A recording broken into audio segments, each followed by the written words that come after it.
the major story. So it looked like Forbes, 30 for 30, has just snubbed Caitlin Clark in the latest issue of this article. Forbes just stepped on the biggest landmine in women's basketball, and they did it completely on purpose. The 30 under 30 list is supposed to highlight outstanding individuals under 30 who are making significant impacts in their fields. It's an annual tradition that gets attention and supposedly carries weight in recognizing influential figures. And somehow, someway, Forbes decided that Caitlin Clark, the most impactful player in women's basketball history, didn't deserve to be on that list this year. Let me repeat that so it really sinks in. Caitlin Clark, who broke every attendance record imaginable, who brought millions of new fans to the WNBA, who dominated headlines for an entire year, who changed the financial landscape of women's sports, somehow didn't make the cut. But you know who did make it? Paige Bueckers, who hasn't played a full professional season yet, and Aaliyah Boston, who's a solid player, but let's be honest, wouldn't be getting this recognition if she wasn't Caitlin's teammate. The internet exploded immediately. Fans couldn't believe what they were seeing. The Indiana Fever's official account posted, "Congratulations to Aaliyah Boston for making the list, which is great for her," but the comment section was flooded with people asking the same question. Where's Caitlin?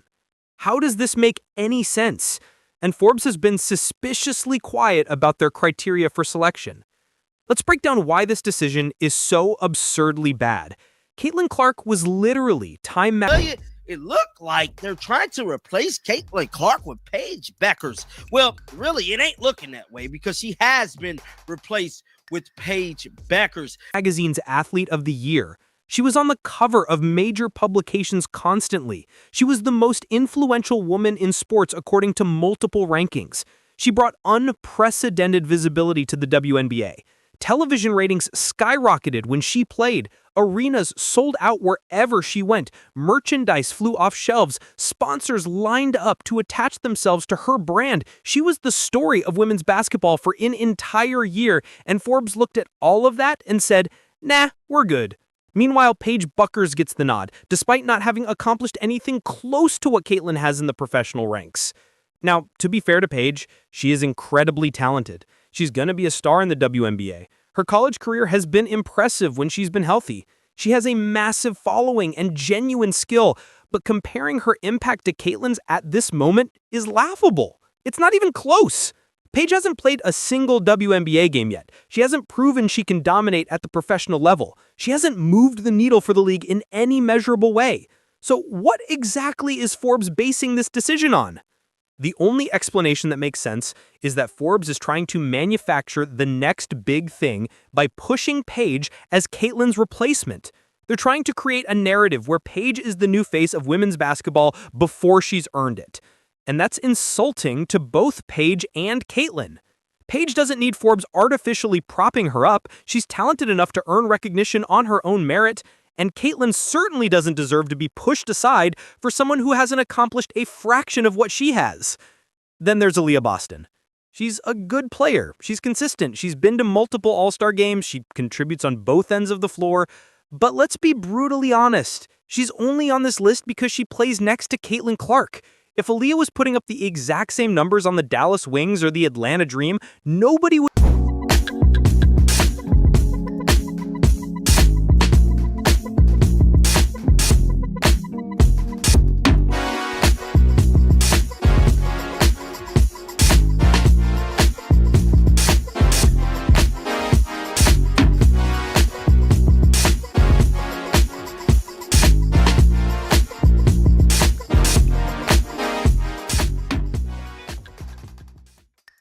be talking about putting her on any Forbes list. Her visibility comes entirely from being Caitlin's teammate and benefiting from the attention that Caitlin brings to the Indiana Fever. The article about Aaliyah's inclusion talks about how she elevated her game during the playoffs and provided a steady presence for the Fever. That's all true and commendable, but it's also true that the Fever only made that playoff run because of Caitlin Clark. The entire offense ran through Caitlin. Opposing defenses schemed exclusively to stop Caitlin. The media coverage focused on Caitlin. The ticket sales and ratings were driven by Caitlin. Aaliyah benefited from all of that attention and opportunity.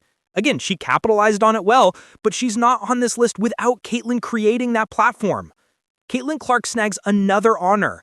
What makes the snub even more frustrating is that Forbes included Caitlin on last year's 30 under 30 list when she was still in college. So they recognized her impact then, but now, after she's had an even bigger year, professionally, after she's proven that her college success wasn't a fluke, after she's legitimately changed the trajectory of the WNBA, suddenly she doesn't make the cut. The logic doesn't exist. Some people are trying to defend Forbes by suggesting that maybe they don't want to include the same people multiple years in a row, that they want to highlight new names and give recognition to players who haven't been featured before. And sure, that could be a reasonable policy, except Forbes has included the same athletes multiple times on this list in other sports, so that explanation doesn't hold water either. This feels targeted. This feels like a deliberate decision to downplay Caitlin's impact. The backlash has been severe and immediate. Fans are calling out Forbes on every social media. Caitlin Clark snags another honor. She's made the Forbes 30 under 30 list. Clark, who is just 22 years old, is the only professional women's basketball player on this list. Forbes says Clark was chosen for leading the Indiana Fever to their first playoff appearance in 8 years, while breaking the WNBA single-season assist record and earning Rookie of the Year honors. But wait, there's more. She also led the WNBA All-Star Game voting with more than 700,000 ballots and has been credited with an increase in league viewership. Platform. Sports analysts are questioning the criteria. Even casual observers who don't follow women's basketball closely are scratching their heads at this decision. Because even people who don't watch the WNBA know who Caitlin Clark is. Her cultural impact transcended the sport. She became a mainstream figure in a way that women's basketball players rarely do, and Forbes decided that wasn't worthy of recognition this year. Here's where Jakarma comes in. Forbes publishes these lists to generate attention and establish themselves as cultural tastemakers. They want people talking about their selections and sharing their content. Well, they got exactly what they wanted. People are absolutely talking about this list, but not in the way Forbes hoped. Instead of celebrating the athletes who made it, everyone's talking about the blaring omission. Instead of Forbes looking smart and insightful, they look completely out of touch. The narrative became about what they got wrong, not what they got right. The discussion around Caitlin's absence has generated way more conversation than the list itself would have otherwise. Articles are being written specifically about the snub. YouTube videos are being made breaking down how ridiculous this decision is. Social media is flooded with criticism.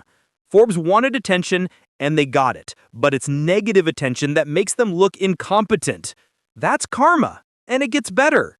Because by snubbing Caitlin, Forbes has actually given her and her fans a rallying cry. Now there's concrete evidence of disrespect that can be pointed to. Now there's motivation for Caitlin to prove doubters wrong yet again. Now there's a narrative about mainstream publications not properly recognizing her impact. That's fuel. That's the kind of thing that elite competitors use to drive themselves. Forbes might have just given Caitlin extra motivation heading into next season. The Paige Bueckers inclusion is particularly telling about what Forbes is trying to do. Paige is phenomenally talented and has huge potential. But she's also been injured frequently, which has limited her college career. She hasn't dominated in the way that Caitlin dominated. She hasn't broken the same records or generated the same level of sustained excellence. But she has the right image. She fits a certain marketable mold. She's got the social media following lined up. She's got the brand deals lined up. And Forbes seems to be betting on that future potential rather than recognizing current accomplishments. That's a slap in the face to Caitlin, who has actually done the work, who has actually proven herself at every level, who has actually changed the game in measurable ways. Caitlin earned her recognition through performance and impact. Paige is getting recognition based on projection and marketing. Those are not the same thing, and Forbes should know better. The third player on the list, Napheesa Collier, is actually deserving of recognition. She's been one of the most consistent players in the WNBA for years. She's a champion. She's made all-star teams and all WNBA teams. She contributes at an elite level on both ends of the floor. Including her makes sense, but even that inclusion highlights how absurd Caitlin's absence is. Because Napheesa's impact, while significant, hasn't been anywhere close to what Caitlin accomplished this past year. Some people have suggested that maybe Caitlin's numbers weren't quite good enough statistically compared to other candidates, And sure, she had some struggles adjusting to the professional game early in the season, but she still finished with impressive stats and improved dramatically as the year went on. More importantly, her impact went beyond individual statistics. She changed the financial landscape of the league. She brought new sponsors. She increased television contracts. She filled arenas. She made women's basketball culturally relevant in ways it had never been before. If Forbes 30 Under 30 is about impact, nobody had more impact than Caitlin Clark this year, period. The timing of the snub is also suspicious. It comes at a moment when there's been growing discourse about whether the Caitlin Clark hype is dying down. Some content creators have noticed decreased engagement with Caitlin-related content compared to the peak of last season. Some are suggesting that the casual fans who showed up for the spectacle have moved on.